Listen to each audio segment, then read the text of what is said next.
marketing is actually very easy. Shiny object syndrome can be very disguised. Start showing up as a CEO. How would a CEO show up and make the decisions for their future company until you get to the root answer? Intuition is one thing, but just like throw spaghetti at the wall is another. There's no way you'll get this perfect out the gate. Embodied CEOs don't chase trends. They pave the way. They lead from within, moved by purpose, unshaken by noise. When you are the source, you do not need permission. Hello, you guys, and welcome back to the podcast. I'm coming at you post-retreat last week. It was incredible. I think it was the best one yet. Definitely the best Elevate Mastermind retreat. I got to integrate and incorporate a lot of Joe Dispenza work.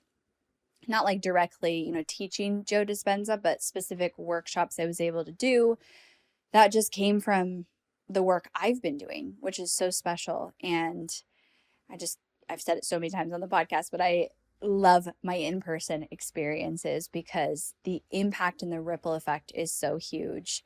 It was so sweet. I had one of the girls at the retreat is someone who I know here in Austin. And our families are connected. And after getting to know her, she's got a 13-year-old daughter who just babysat for my kids. And I drove her home. And so we had a fun chat, me and her in the car. And she said, after my mom hangs out with you, she just really comes back so excited and so much more clear. And she's 13 years old. And I was like, that's so freaking cool. Like, you just made my entire day, because the fact you, as the child of someone who attended my retreat, understands the impact and can feel the difference when your mom comes home from the retreat actually makes me emotional, because so much of the time, especially when we're parents, it's like the work that we do. A lot of times the motivation is to do it, not the motivation, but the ripple effect of that work is it impacts your kids. And that was really special. So I am coming off that retreat and then prepping in 2 weeks for Embodied Marketing Live, the big event in Austin. And I'm so excited. I got to kind of test some workshops out for the Elevate Mastermind that I'm going to bring into the bigger event. And I can't wait. So today I was inspired because I had a one-on-one call, and I'll shout her out because she told me to shout her out. I was like, that was a good question, and I'm going to do a podcast on that. So Caroline Thor, who's in one of our programs, had a bonus one-on-one call with me, and she asked some really good questions, and it really motivated me to record this episode. One of the questions that she asked me, there's two that really inspired me, but one of the questions that she asked me was, what are the biggest mistakes that I see people making when it comes to where they put their time in their marketing and in their funnels? And I loved that because she's in the boat of solo entrepreneur. Like, every minute of her time matters right now. And I think a lot of people experience that, where it's like, I have so much I need to do and I could do. That's kind of the overall experience with marketing. Is like, there's so much I could be doing. Where do I put my time that's going to make the biggest impact and going to actually get results? And I don't want to waste any time doing things that are not going to move the needle, that are not going to get results. And so she said, where do I see people make the biggest mistakes when it comes to wasting their time? Which I really like that question. Not just biggest mistakes on things that don't work, but actually waste their time. So here was my answer. And then I'm going to go into a few more things that I said to her on the call that I think will help all of you. So my answer to that question was, I think that there's two places that they waste their time. One, it could be on too many steps and complication within their funnel. So if you have the mentality like me, which is you want everything to be like really perfect out the gate. And I think it's a skill to be able to launch something and have it go live and then optimize it after. And to move with speed at actually getting something live and the foundation of something. So a lead magnet, a webinar funnel, something that's bringing you leads consistently and going to grow your audience. Those two things are so important and so critical for the growth of your company. And I think that people spend so much time overcomplicating it because they want it to be perfect. So they have all these steps and they have this really long email sequence and they want text message marketing and they want to have a Facebook group and they want to have all these things blended into their strategy before they even launch. Where if you're in the boat of, I need to launch this, on my own, build my funnel, do the copy, I'm on my own implementing it, then that adds a lot of time. And anybody who's tried to do that, knows how long funnel copy takes and building a funnel takes and all these things. It's why in my program, as I build up my digital products into platforms, I'm trying to save that time by generating for you guys the opt-in page and the emails. So trying to do too much before you even launch is one mistake, where you waste your time in the bells and the whistles and the things that, yeah, they move the needle, but they're not the foundation. So if you look at the foundation of a funnel, the foundation of a funnel is the offer, the paid offer, and the free offer. Because that is also got to sell somebody on clicking on an ad and signing up for something. So what that offer is and what the promise of that offer is matters a lot. That's the most important of the foundation, and your clarity in explaining it. So not just, hey, here's my offer, here's my lead magnet, here's my webinar, but if I was having a conversation with you about it, or I was reading your landing page about it, would I be super clear in why I should download it, and why I should watch it, and why I should buy it? So the messaging of the offer itself, that's the foundation. You can take an offer that is a 7 out of 10, right? And you can pair it with really good messaging, and then you can have an okay strategy. You can have an okay landing page. It doesn't look beautiful. You've designed it yourself. You've done it yourself. You've done the best you can, and you can still do well. But if you take an offer that's like a 5 out of 10 or a 4 out of 10 and it's not great, and then you pair it with a beautiful funnel, it's not going to do well, because the foundation, which is the offer itself, is that really what your ideal customer wants? And I mean the paid offer and the free offer. Is that really what they want? And then the way you explain it, that's the foundation. That has to be at least a 7 out of 10. If it's a 10 out of 10, great. You nailed what somebody wants. And the more you can do that, more successful your funnel will be. Everything else, the number of emails you have and the bells and whistles and the text messaging and all of these components of your offer really don't matter as much, and you could get away with it being okay and then going and optimizing it. So that's the first mistake. Wasting so much time making something perfect before you get it out there and into the world. That's number one. Number two, and this was the answer I gave her because I knew where she was in her strategy development, and she wasn't wasting time on the bells and whistles. She had a great strategy, great foundation. Number two, what I said is, once you launch it, I think one of the biggest mistakes entrepreneurs make is they go too quickly to jump to the next thing. And it's the shiny object syndrome, but I feel like shiny object syndrome can be very disguised. It can feel like you're not doing shiny object syndrome. You've convinced yourself you need to do this. So, for example, when you launch a new funnel, a new lead generation, a new webinar, there is going to be so much opportunity for optimization. And what I explained to her is, I said, you're going to look at your landing page today, your opt-in that you're getting ready to launch. And once you launch it, you're going to come back to it in 30 days. And I guarantee you're going to immediately see opportunity for improvement that you couldn't see today. Because as you write copy, as you express in your pitches, in your emails, in all the places that your positioning comes into play, both paid offer and free offer, all of those places, you're going to improve the way you communicate. And there's going to be an opportunity for more depth. And she actually asked me, what do you mean by depth?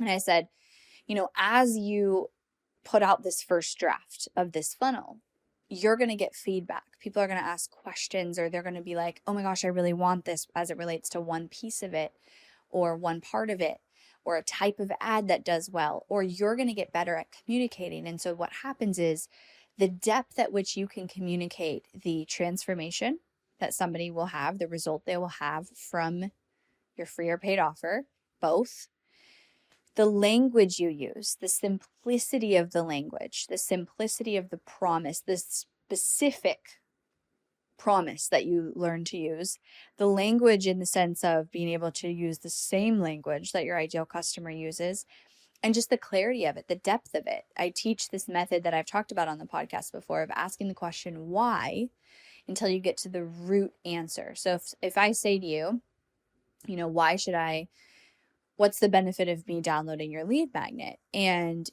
you tell me, oh, because then you'll be able to, let's just make one up, because you'll be able to lose weight. Okay, well, why do I want to lose weight? Oh, because you are feeling very sick in your body. And why? What is that doing for me? What is that causing? So keep asking that question, why, until you get to the foundation answer on all of the pain, all of the frustration, all of the desire that your ideal customer is experiencing. And then that foundational language is what you take into your messaging. And there's no way you'll get this perfect out the gate. There's no way. There's going to be room for optimization. And so the mistake I said people make is they jump onto the next thing once they've launched a funnel too fast without committing to this process of optimization. And so the blind spot is the shiny objects and going, well, I launched the funnel, like check it off the list. I'm going to obviously optimize the ads, but it's done. Let me move on to the next thing. Let me make a new funnel. Let me launch a YouTube channel. Let me do affiliate marketing. Let me start a Facebook group. Let me do da da da.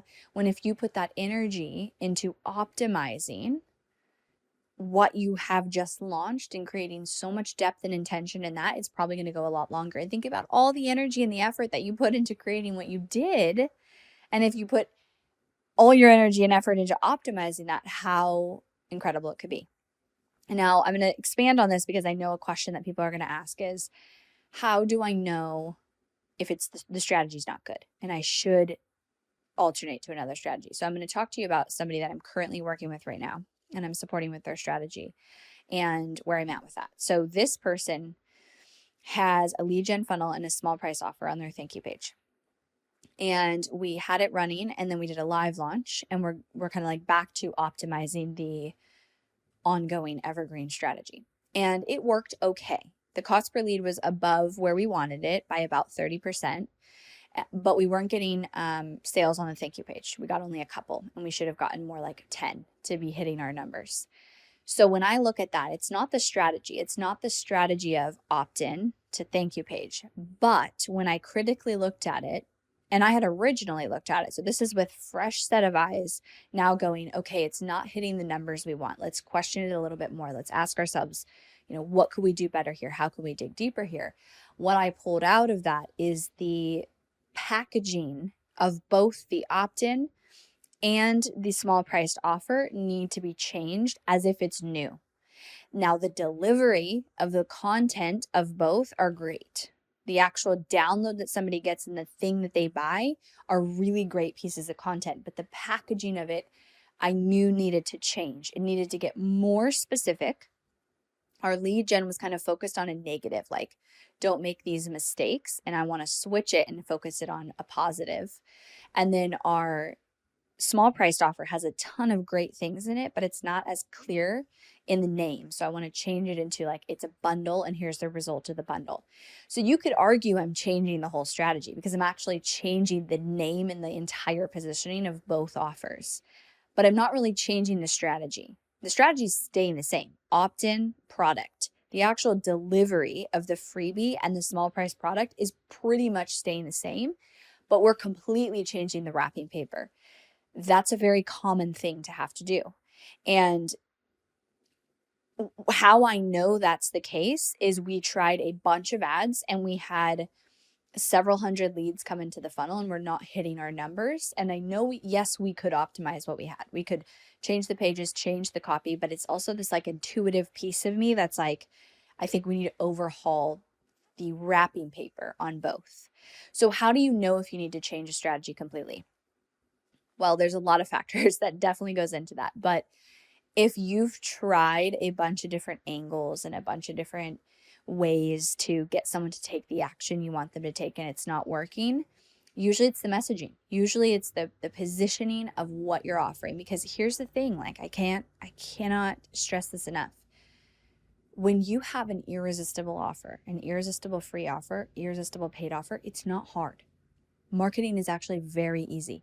The hard part of marketing is getting the irresistible offer and then communicating it. Seriously. When you have something that is so good, people are like, holy shit, I want to download that right now. I want to watch that right now. I want to buy that right now because it's going to solve my problem. It's going to get me where I want to go. Marketing's so easy. If there's a lot of resistance in your strategy, a lot of resistance in what you're doing right now, a lot of like forcing something to work, that's like a red, check engine light on we might need to have a bigger overhaul. It doesn't mean you have to change the strategy itself. It really could just be this example of changing the positioning. So there's lots of nuances to like, do I need to change the whole strategy? Sometimes people are like, should I even do something like a webinar? Come back to your ideal customer. How I always make those decisions is I come back to the person we're going after and I ask myself, is this an experience they're going to want to go through? Is this an experience that's going to give them clarity? It's going to give them trust. It's going to give them confirmation in what they're doing. Is this an experience that's going to overwhelm them? Okay, we need to change the strategy. Is this an experience that's not enticing to them, that they wouldn't want, that doesn't sound great? Like if you go into the person that you're trying to attract and get to take the action that's not being taken, the answers are always there. But be careful chasing the shiny objects, because sometimes it's just like this example of this client's funnel that I'm changing. It seems like a big overhaul, but for her, it's easy because the actual deliverables that she put so much time into creating are still the exact same. So it's really just the overhaul of the messaging, and it's not us chasing, okay, let's launch a new thing, let's do this. Like, no, we're going to commit to making this strategy work. Opt in to small priced offer because that feeds her launches. Like, the strategy works, but there's too much force happening in getting the cost per lead we want and those leads to convert. So we're overhauling the wrapping paper, which is very common that I find myself doing that with strategies. Last thing I wanted to share on this that I was inspired to share from that conversation, at the end, she asked me, is there anything you think I should be asking you? Super great questions, right? I feel like very intentional. And this thing happens to me when I answer questions, and this happens to me in events too, when people are doing hot seats. I will pause for a minute, sometimes close my eyes, and all of a sudden something just like comes through me. I can't really describe it, but it's like, I don't know, it's wisdom. I love these moments because it's something definitely bigger than me that drives my response. Anyways, what I told her was, I knew she was about to go into this season of launching ads for the first time to this new funnel, and also the stage of business that she was in, doing everything herself, building her business. She's got some sales in her membership, like she's made progress, but it's still a very new business. And I told her, we don't know what we don't know.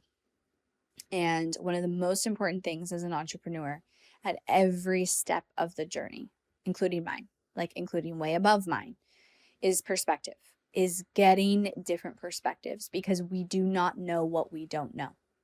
And so we can't see all of our blind spots because we live in this reality where we think everything that we're experiencing is exactly how it is and is the truth and is what it is. And so having people to question your perspective and question those things and point out your blind spots is key.